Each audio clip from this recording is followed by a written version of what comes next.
ಅರುಣಾಚಲ ಪ್ರದೇಶದ ಅರಣ್ಯ ಪ್ರದೇಶದಲ್ಲಿ ಸೆರೆ ಹಿಡಿದ 12 ಆನೆಗಳನ್ನು ಗುಜರಾತ್ನಲ್ಲಿರುವ ಅಂಬಾನಿ ಒಡೆತನದ ವಂತಾರಾ ಪ್ರಾಣಿ ಸಂರಕ್ಷಣೆಯ ಮತ್ತು ಆರೈಕೆ ಕೇಂದ್ರಕ್ಕೆ ರವಾನಿಸಲಾಗಿದೆ. ಆನೆಗಳನ್ನು ಆಂಬ್ಯುಲೆನ್ಸ್ಗಳಲ್ಲಿ ಅಸ್ಸಾಂ ಮೂಲಕ ವಂತಾರಾಗೆ ಸಾಗಿಸುತ್ತಿರುವ ವಿಡಿಯೋ ಸಾಮಾಜಿಕ ಜಾಲತಾಣದಲ್ಲಿ ವೈರಲ್ ಆಗಿವೆ.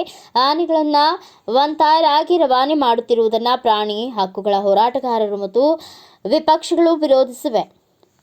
ವಂತಾರಾ ಪ್ರಾಣಿ ಸಂರಕ್ಷಣೆ ಮತ್ತು ಆರೈಕೆ ಕೇಂದ್ರವು ರಾಧೇಕೃಷ್ಣ ದೇವಸ್ಥಾನ ಆನೆ ಕಲ್ಯಾಣ ಟ್ರಸ್ಟ್ ಅಡಿಯಲ್ಲಿದ್ದು ಅದನ್ನು ಅನಂತ್ ಅಂಬಾನಿ ನಿರ್ವಹಿಸುತ್ತಿದ್ದಾರೆ. ಸೆರೆ ಹಿಡಿಯಲಾದ ಆನೆಗಳನ್ನು ಅರುಣಾಚಲ ಪ್ರದೇಶದ ನಮಸಾಯಿಯಿಂದ ಗುಜರಾತ್ನ ಜಾಮ್ನಗರದಲ್ಲಿರುವ ವಂತಾರಾ ಕೇಂದ್ರಕ್ಕೆ ಕರೆದೊಯ್ಯುತ್ತಿರುವ ಅರಣ್ಯ ಅಧಿಕಾರಿಗಳು ತಿಳಿಸಿದ್ದಾರೆ. ಆನೆಗಳನ್ನು ಸುಮಾರು 3500 ಕಿಲೋಮೀಟರ್ ದೂರ ಸಾಗಿಸಲಾಗಿದೆ.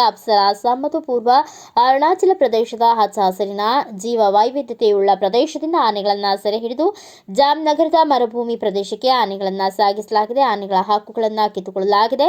3500 ಕಿಲೋಮೀಟರ್ ಸಾಗಾಟವು ಪ್ರಕೃತಿಯ ಮೇಲಿನ ಶೋಷಣೆಯನ್ನ ಎತ್ತಿ ತೋರಿಸುತ್ತಿದೆ ಎಂದು ಹಲವು ಆಕ್ರೋಶ ವ್ಯಕ್ತಪಡಿಸಿದ್ದಾರೆ.